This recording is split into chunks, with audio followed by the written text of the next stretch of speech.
नमस्कार, बहुत स्वागत करता हूं आपका कटिहार लाइफ में। देखिए, इस तस्वीर में आपको चार शख्स नज़र आ रहे हैं और चारों जो है राजनीति के धुरंधर तरीके से आप समझ सकते हैं कि माने जाते हैं राजनीति में।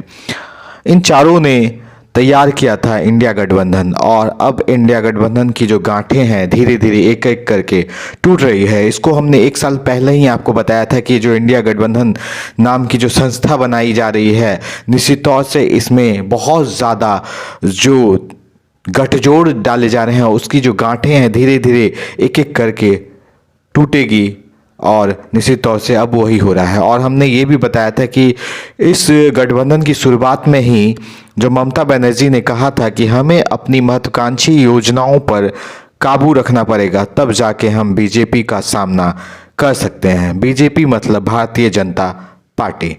लेकिन जो चूँकि राजनीति में ना कोई लंबे समय तक दोस्त होता है, ना ही दुश्मन हो सकता है, और तमाम जो गठजोड़ होते हैं वो राजनीतिक महत्वाकांक्षाओं के इर्द गिर्द घूमते रहते हैं और इसी का खामियाजा इंडिया गठबंधन को भुगतना पड़ रहा है। निश्चित तौर से इसमें एक प्रमुख शख्स बिहार के हैं, नीतीश कुमार की आज इस वीडियो में हम चर्चा करेंगे।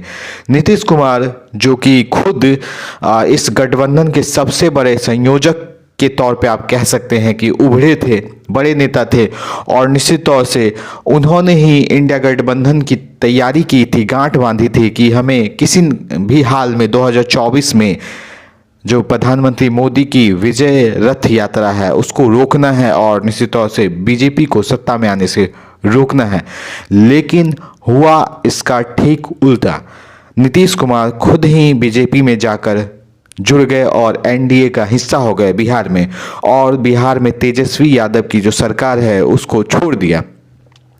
साथ में ये डबल इंजन की सरकार चल रही थी और अब बिहार में इन एनडीए की सरकार है जिसमें बीजेपी और जेडीयू जो नीतीश कुमार की पार्टी है वो साथ में काम कर रही है, और इसका प्रभाव लोकसभा चुनाव पे तो निश्चित पड़ेगा है। लेकिन इस वीडियो विश्लेषण में हम चर्चा करने वाले हैं कि इस अचानक पलटी मारने से नीतीश कुमार का जो कद है वो बढ़ा नहीं है, दरअसल वो घट गया है। अगर आप सामान्य जनमानस की भाषा में समझने का प्रयास करेंगे तो निश्चित तौर से जो नीतीश कुमार की विश्वसनीयता है वो लोगों के बीच घटी है।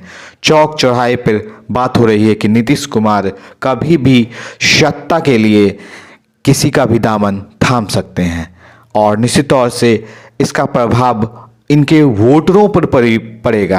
हालांकि लोकसभा चुनाव में जो है बीजेपी का ये साथी दल है, लेकिन कहीं ना कहीं इनके जो वोटर हैं उसकी विश्वसनीयता में इनको कमी देखने को मिल सकती है, और इसी का फ़ायदा बीजेपी उठाएगी।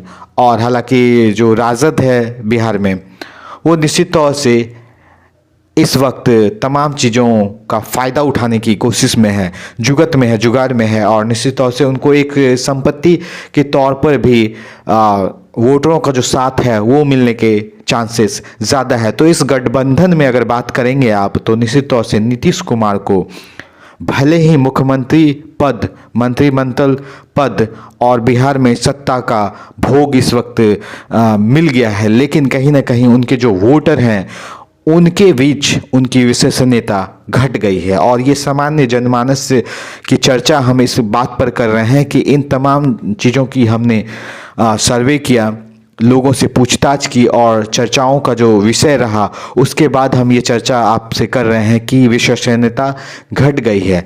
खैर, इस विषय में आप हमें ज़रूर बताइएगा कि क्या वाकई में नीतीश कुमार जब सत्ता का परिवर्तन करते हैं, क्योंकि नीतीश कुमार बिहार में ऐसा लगता है मानो दोनों ही पार्टियों के लिए मजबूरी और मजबूती दोनों बन जाते हैं, तो क्या नीतीश कुमार की इस बार विश्वसनीयता घटी है, बढ़ी है?